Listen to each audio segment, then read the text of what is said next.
안녕하세요, 백부스입니다. 어제 문재인 대통령 국토교통부 업무보고에서 발언을 하셨는데요. 자, 이사 부동산 대책을 중심으로 주택 가격과 전월세 가격을 조속히 안정시키는데 부처에 운명을 걸어주길 바란다 라고 강조를 했습니다. 주택 가격과 전월세 가격 안정을 결과물로 나타내지 못하면, 실현내지 못하면 국민들로부터 성과를 인정받기가 어렵다라고 이같이 말을 했는데요. 지난 24번의 이 정책적인 효과가 굉장히 미비했고요. 자, 그 정책이 나올 때마다 주택 가격은 술렁이었고, 급격하게 가격 상승을 한 지금의 상황까지 이어졌는데요. 자, 이번에 국토교통부 장관도 바뀌었고요. 26번째 대책도 나왔습니다. 과연 서민 주거 안정을 위해서 집값을 잡아낼 수 있는 정책적인 요소들이 지금 현재 담겨 있는지부터 한번 살펴봐야 될 것 같은데요. 자, 일단 잡기 어렵다라고 보여지고요. 여러 번 말씀을 드렸지만 지금 단기적인 이 집값을 잡기 위한, 전월세 시장을 안정화시키기 위한 단기 플랜이 없습니다. 자, 이사 대책에도 불구하고 주택시장 불안이 지금 현재 이어지고 있기 때문에, 자, 문재인 대통령이 위와 같이 발언을 한 것이라 생각이 되는데요. 자, 가격 안정이라는 이 실질적인 결과물을 내도록 국토부를 압박한 것으로 풀이가 됐다라고 판단되고요. 자, 업무 보고에서도 구체적인 공급 지역 등 세부 내용을 내놓지 못해서 대책 효과가 이 장기적으로도 좀 의문시가 된다라는 게 지금 좀 제가 계속 말씀드리는 포인트라고 보시면 되고요. 장기적인 계획이 없다면 장기적인 계획, 이 계획이라도 좀 잘 이루어져서 장기적으로 주택 공급이 원활하게 이루어졌으면 좋겠습니다. 자, 그런데 사람들이 원하는 주택 공급의 방식일까? 지분 적립형, 이익 공유형, 환매 조건부 등의 방식. 자, 이 계약자의 초기 분담금이 감소를 하기 때문에 뭐 좋아하시는 분들도 있을 거예요. 그런데 대다수 제 주변에다가만 물어봐도 일단 원하는 방식은 아니래요, 대부분.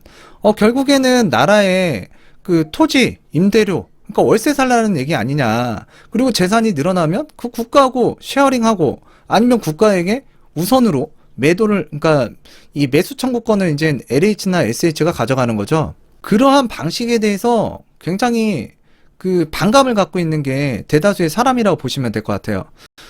일단 오늘 좀 중요한 내용 한번 살펴보도록 하겠는데요. 뭐 집값 잡겠다라고 하지만 지금 나오고 있는 정책들 내용이 집값 잡기가 굉장히 어려워 보입니다. 전월세 시장 굉장히 불안해 보이고요. 그와 관련된 내용 살펴보도록 하겠습니다. 말씀드렸다시피 문재인 대통령 국토부 집값 안정에 명운을 걸어달라. 변창흠표 정책 반드시 성공시켜야 된다. 업무보고 받으며 공급혁신 강조를 했고요.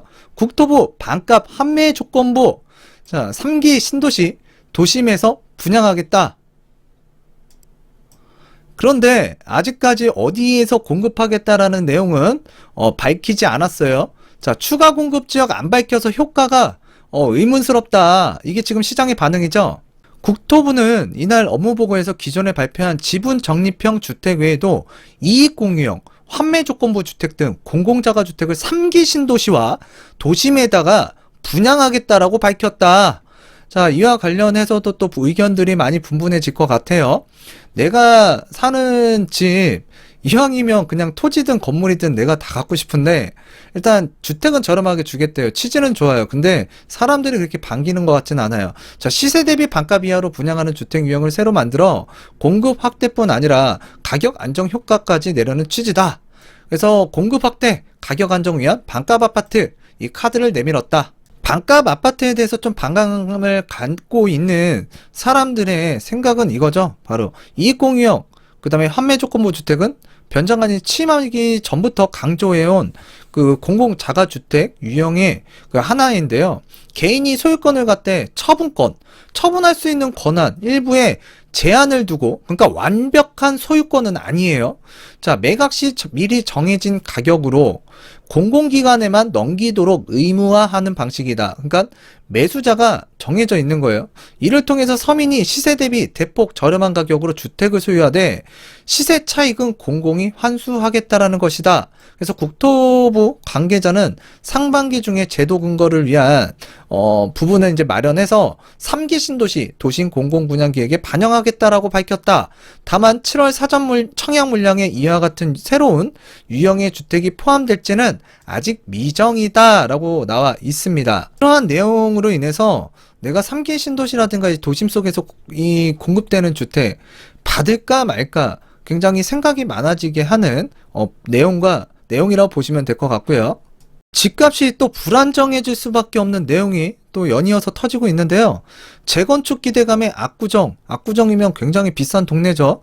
자, 이 압구정 상징적인 동네인데요. 바로 압구정동에 있는 오래된 아파트, 그 구축 아파트들이 지금 고공행진을 하고 있고요. 연일 신고가를 찍어내고 있습니다.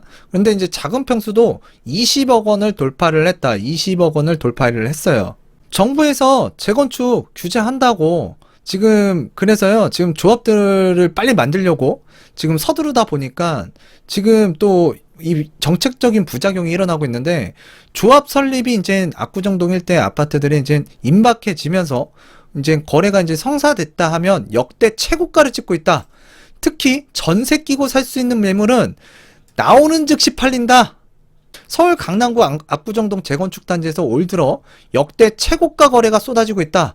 2년 이상 거주한 조합원에게만 입주권을 주는 규제를 피하려고 단지들이 조합 설립에 속도를 내면서 재건축 사업 기대감이 높아진 데에 따른 것이다. 아직 법 통과가 되진 않았지만 이제 법 통과가 되게 되면 지금 실거주 2년을 해야만 조합원 분양 신청 자격이 주어지기 때문에 그렇죠. 그동안 압구정동 아파트, 이런 고가 아파트들 좀 눈여겨보셨던 분들, 이 재건축에 관심 갖고 있는 사람들, 서울 같은 경우에는 투기과열지구로 묶여있기 때문에 또 조합 설립이 되게 되면 또 이제 거래를 할 수 없잖아요. 또 그래서 이렇게 지금 법이 시행되기 이전에 또 조속하게 이제 조합 설립을 한다고 하니까 지금 사람들이 관심을 갖고 이제 시장에 뛰어드는 거죠. 국토부 실거래 공개 시스템에 따르면 압구정동 신현대 12차 현대 아파트가 전용 면적 182제곱미터는 16일 역대 최고가인 57억 5천만 원에 팔렸고요. 어마어마한 이 자금이죠. 자, 불과 1개월 전 가격이 43억 5천만 원보다 14억 원이 올랐다. 14억 원이 올랐대요. 지금 대박이죠, 이거 지금. 제가 얼마 전에도 말씀드렸죠. 이 돈은 굉장히 냉정하고 차갑다. 그래서 이 돈은 정보를 따라서 움직인다라고 보면 되는데, 이렇게 크게 베팅하는 이 자금들, 그냥 움직이진 않았다라고 판단하시는 게 맞을 거예요. 조합 설립 전에 집을 사야만 입주권을 받을 수 있다 보니 웃돈을 주고서라도 서둘러 매수하는 수요가 끊이지 않고 있다. 이렇게 지금 이 해당 아파트들이 큰 폭의 신고가를 내고 있으면 그 주변에 한강 건너서 이거 파급 효과가 막 전달되는 거예요. 그게 지금 진행되고 있다라는 거를 기억하실 필요가 있어요. 이 사실을 알고 있으실 필요가 있단 말이에요. 지금 현재 압구정 4구역 같은 경우에는 6개 정비구역 중에 지금 이달 10일 조합 설립 인가를 받았고요. 압구정동 1구역, 3구역 등도 조합 설립을 위한 주민 총회를 열 예정이라고 합니다. 그리고 최근에 이 공공주도 개발이 진행이 되게 되면 현금 청산이 되잖아요. 근데 요 압구정동 재건축 단지 같은 경우에는 지금 현재 그런 공공 개발로 추진에 나설 가능성이 현저하게 낮다라는 이유로 몸값을 더욱 높인 요인으로 또 꼽히고 있다. 그래서 인근 압구정동 인근 공인중개사는 조합 설립 이후 입주권 양도가 가능한 매물 위주로 거래 가격이 계속 오를 것으로 보인다라고 전망을 하고 있다.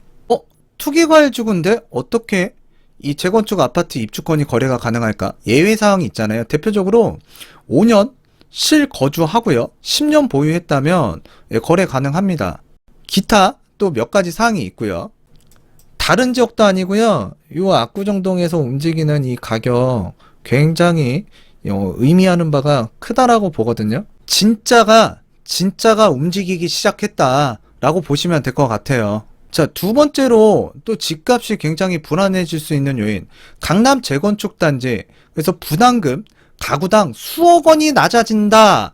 수억 원이 낮아진다. 가구당 부담이. 그러면 반대로 얘기하면 지금 강남 재건축 아파트 소유자 같은 경우에는 이익이 수억 원 높아진다라는 얘기잖아요. 이와 관련해선 전에도 제가 말씀을 드렸기 때문에 간단하게만 한번 살펴볼게요.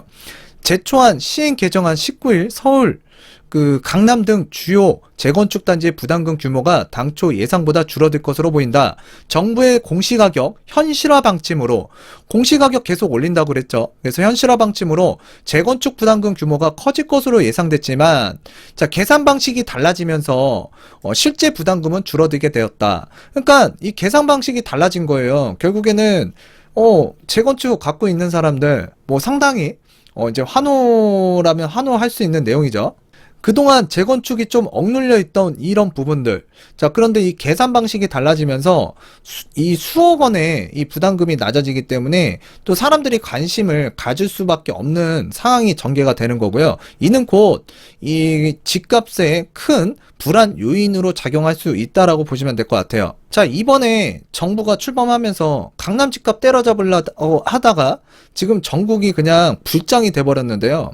사실 지금 이런 부담금 계산 방식 달라지면서 뭔가 이 메리트가 생긴 강남권의 재건축 아파트 가격 안정화를 시키기에는 굉장히 어려워 보인다. 집값 불안 요인 세 번째로 한번 살펴보게 되면 이것도 살펴봤었죠.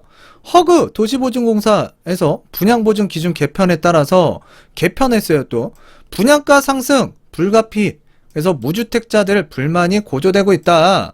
그래서 깜깜이 분양보증 지적의 주변 시세의 90%까지 분양가를 수용하고 분양가가 높아져서 무주택자가 오히려 피해를 본다. 그래서 오락가락하는 기준도 이제 도마 위에 올랐고 분양가가 올라가게 되면 주변 시세와 또 영향을 주고받으면서 또 상승작용이 일어날 수 있겠죠. 지금 현재 청원 진행 중이고요. 고분양가 관리지역의 분양가를 시세의 90%까지 책정을 할 수 있게 하는 것은 무주택자들 기다림을 헛되게 하는 것입니다. 참여인원 4,676명 이렇게 지금 청원 진행 중인데요. 자, 기다리라고 해서 기다렸습니다. 그래서 집값 폭등했고요. 또 집 갖고 있는 사람 또 팔려고 그렇게 얘기를 하셔서 팔았고요. 그래서 지금 벼락거지라는 신조어까지 나오는 지금 이 대한민국 부동산 시장인데요. 자, 분양가 시세 90%까지 책정하는 거에 대한 청원이 지금 진행되고 있는 상황. 참 이거 아이러니한 상황입니다. 지금 문제예요, 문제. 기다렸는데 배신감으로 이제 다가서는 거죠. 자, 네 번째로 말씀드리면 5년 실거주 의무 전세 시가 마른다. 그런데 정부는 반대로 전월세 총량은 똑같다 라고 이제 반박을 하고 있는데요. 분양가 상한제, 그러니까 오늘 19일부터 분양가 상한제를 적용한 신축 아파트는 2년에서 5년 실거주 의무가 적용돼서 이제 전세난이 이제 가중될 수 있을 것이라는 이제 우려가 지금 나오고 있는데요. 정부는 무주택자가 분양가 상한제 적용 아파트에 입주하기 때문에 전월세 총량에는 변화가 없다라고 반박을 했고 2024년경에는 공급 물량이 대폭 늘어나서 전월세 시장에 영향이 크지 않을 것이라고 이제 강조를 했고 국토부는 보도자료를 통해서 분상제 적용 아파트의 거주 의무가 최장 5년이 적용돼도 실수요자 중심의 공급으로 임대주택 총량에는 변화가 없다며 전세난이 없을 것이라고 전망을 했다. 작년에 임대차 3법 시행되고요. 자, 이제 전세난이 일어났죠. 보증금 폭등하고 그 다음에 물량 현저하게 감소하고요. 그리고 앞서서 살펴봤던 지금 압구정동이나 강남에 있는 이 고가 아파트, 초고가 아파트들 왜 조합 설립하죠? 지금 2년 실거주 의무 못 채우면 지금 현금 청산자 되는 거잖아요. 그래서 지금 거주 요건을 피하기 위해서 지금 조합 설립을 또 빨리 하고 있습니다. 근데 이 법 시행 이전에 조합 설립을 신청하지 못한다 그러면 사실상 이제 2년 실거주를 해야 되잖아요. 그러면 어떻게 하죠? 세입자 보고 이제 나가달라고 또 하겠죠. 그 전세난이 지금 끝나지 않았다라고 제가 계속 말씀을 드리는데, 자, 올해 그 입주 물량 현저하게 또 감소를 하잖아요. 내년에 더 감소를 하고. 자, 그런데 지금 현재 그 계절적인 비수기, 그리고 설날 때문에 사람들의 움직임이 없었지만 지금 현재 많은 사람들이 분주하게 또 움직이고 있습니다. 전세난, 이 전월세 시장이 안정화가 되지 않는다 그러면 주택 가격에 큰 진폭제로 작용이 될 수 있거든요. 작년에도 경험해 보셨잖아요. 하여튼 5년 뒤에 전세난이 일어나는지 안 일어나는지 한번 살펴봐야 될 것 같아요. 시행코앞 전월세 금지법, 그래서 전세시장 마지막 숨구멍마저 틀어막나. 그래서 앞으로 분양가 상한제 적용받는 수도권 신축 아파트의 전세 입주 물량이 급격하게 줄어들 수 있다는 우려가 나오고 있다. 분양가 상한제를 적용받은 아파트의 경우 준공 후 입주할 때 집주인들이 전월세를 놓을 수 없도록 주택법 시행령이 바뀐다. 이를 어기면 집주인들에게 1년 이하의 징역 또는 그 1,000만 원 이하의 벌금이 부과된다. 다만 해외 체류 등의 이유로 실거주할 수 없는 경우에는 예외적으로 전매를 허용하고 한국토지주택공사 등이 우선 매입할 수 있도록 했다. 결국에는 한국토지주택공사 LH에다가 이제 넘겨야 되겠네요. 이거 법령이 굉장히 센 거니까 여러분들 그 분양받고 분상지 지역에서 입주를 꼭 하셔야 된다. 이 내용 기억해 주셨으면 좋겠고요. 정부에서 이렇게 하는 이유는 분양시장 갭투자 여지를 차단해서 청약 열풍을 잠재우겠다라는 계획이다. 자, 그런데 이렇게 차단하게 되면 전월세 물량 극히 또 줄어들겠죠. 또 극히 줄어들게 되면 또 왜곡된 현상들이 또 나타날 수가 있습니다. 하여튼 문제는 정부의 이 같은 조치가 이미 불붙은 전셋값에 기름을 부을 수 있다라는 점이고요. 하여튼 입주 후 최소 2년까지는 이 같은 뭐 입주장 효과 같은 거는 앞으로 찾아보기 힘들어질 것 같아요. 이렇게 되면은 일단 전월세 금지법이 도입되면 단기적인 가격 하락 현상마저 보기 힘들어지고요. 자, 무주택자의 전세시장 진입은 더욱 힘들어질 전망이다. 그리고 한국부동산원에 따르면 전세 가격 지수는 이미 지난주까지 84주 연속 상승을 하고 있다. 지금 가뜩이나 전세 물량이 줄어들고 있는 상황에서 전세 물량이 추가적으로 또 잠길 수밖에 없는 현상. 자, 이런 매물 잠김 현상이 심화되면 가격 상승 폭도 더 가팔라질 수 있고 이거는 또 매매 가격에 큰 영향을 줄 수 있다. 자, 이런 얘기 제가 반복적으로 말씀을 많이 드렸는데 하여튼 이렇게 진행을 하겠대요. 그러니까 좀 답답한 면도 있다. 자, 이전에 내놨던 규제가 지금 자충수가 되고 있고 자기 발등을 또 도끼로 찍고 있다라는 표현이 맞을 것 같아요. 뭐 좀 전에 봤던 뉴스와 동일한 내용인데요. 하여튼 내주부터 분양받고 전월세 주면 감옥행. 그래서 흙수저 청약 없다. 자, 흙수저 청약 없다. 이 얘기는 뭐냐면 사실 그 자금이 조금 부족하신 분들 같은 경우에는 그 입주 때 전세를 맞춰가지고 자금 마련해서 그 기간 동안 또 내가 뭐 성실하게 뭐 사업소득이든 근로소득을 모아가지고 그거를 이제 나중에 이제 입주를 하려고 이렇게 계획 잡으신 분들 있잖아요. 근데 지금은 전세를 못 내요. 그러면 청약 받기가 좀 까다로워지는 거예요. 왜? 자금 조달에 이제 문제가 생기기 때문에 그렇죠. 하여튼 이사 대책이 지금 시장의 방향성을 틀어주긴 했는데요. 뭐 빌라 이런 것들 지금 거래 일절 못하게 만들어놨고 또 사업성이 조금 미미한데 좀 오래된 아파트들 이런 것도 지금 거래하기는 좀 찜찜해졌고 그럼 결국에는 이사 대책 여파로 결국 현금 청산 우려 없는 신축 아파트 그리고 지금 이 강남 요 재건축 단지 이런 쪽으로 이제 돌아서고 있다 시장이. 공공주도 재개발이 문제가 전혀 없는 신축 아파트의 몸값만 높아지고 있다. 서진영 대한부동산학회 회장 경인여대 교수는 이대로라면 수요자들이 신축 아파트까지 안전자산으로 여기기 시작하면서 강남 불패에 더해 신축 불패 현상까지 공고해질 것이라면서 이사 대책이 신축 아파트 가격은 천정부지로 올라가는 결과를 낳는 꼴이라고 했다. 윤지혜 부동산 114 수석연구원은 이사 대책으로 재개발 재건축 등으로 부동산 수요가 분산되지 않는 것을 일종의 부작용이자 풍선 효과로 봐야 한다면서 노후빌라라든가 아파트로 흘러갈 수요조차도 새 아파트로 흘러가게끔 해서 시장 왜곡을 불러올 가능성만 높아졌다. 왜? 자칫 잘못하면 지금 현금 청산 당하게 생겼는데요.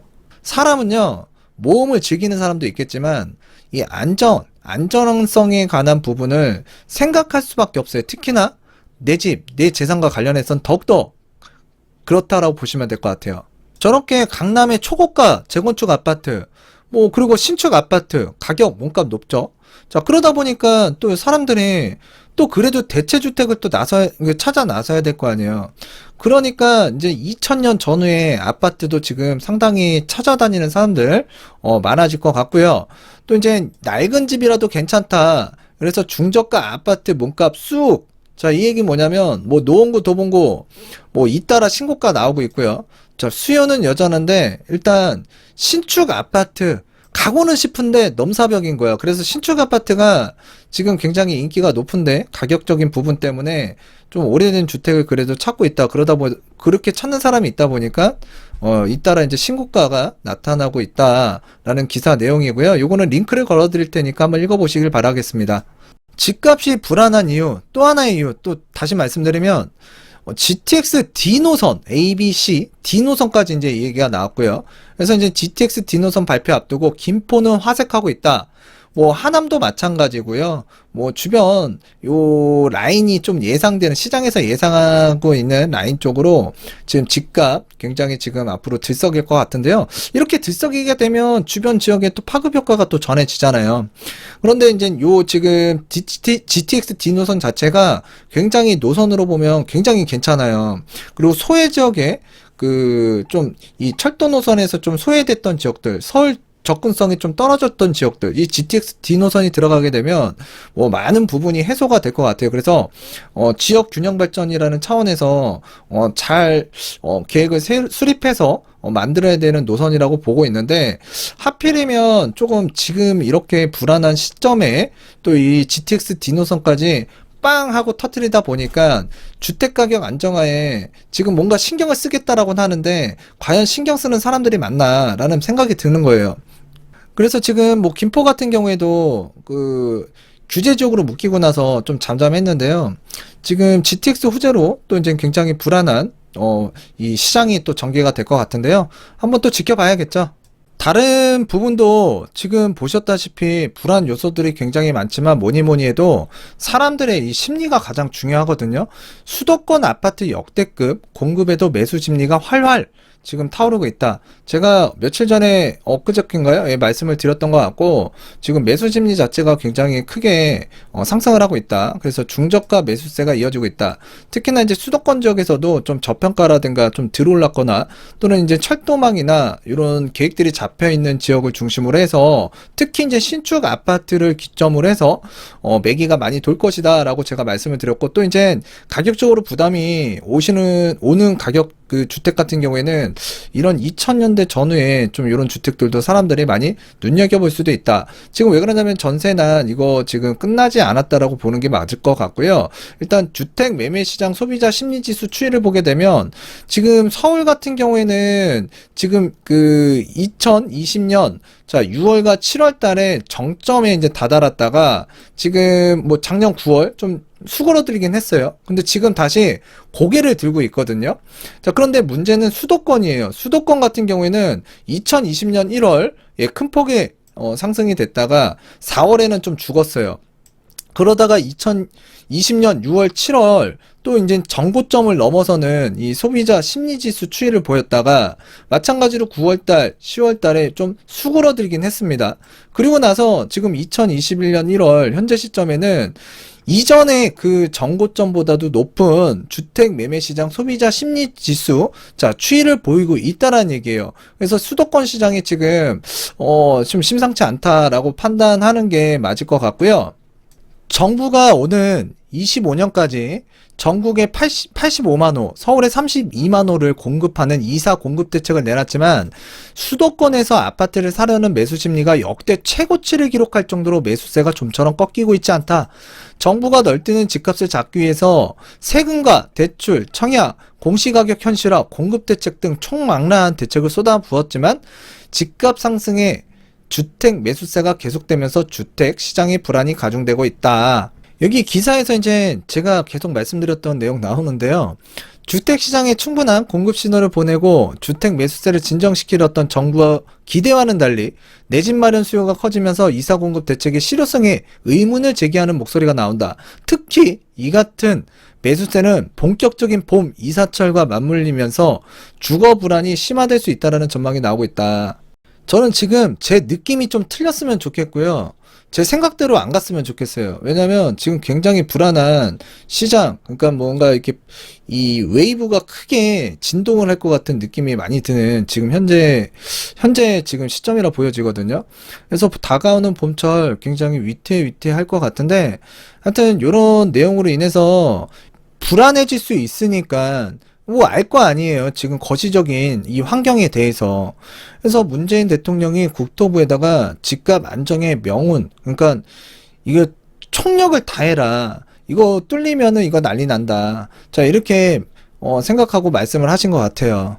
일은 크게 벌려놨는데 이거 수습 안 되면 진짜 후폭풍이 장난 아닐 거예요. 여기서 가격 상승 한 번 더 됐다? 아마 굉장히 정권에 대해서 불신을 갖는 사람이 이전보다 많이 늘어날 수 있기 때문에 지금 아무래도 이 정부에서는 일단 집값 안정화에 지금 불안감을 느끼고 지금 이 부분에 대한 주문을 넣었다라고 판단이 됩니다. 자, 오늘은 이쯤에서 마치도록 할게요. 감사합니다.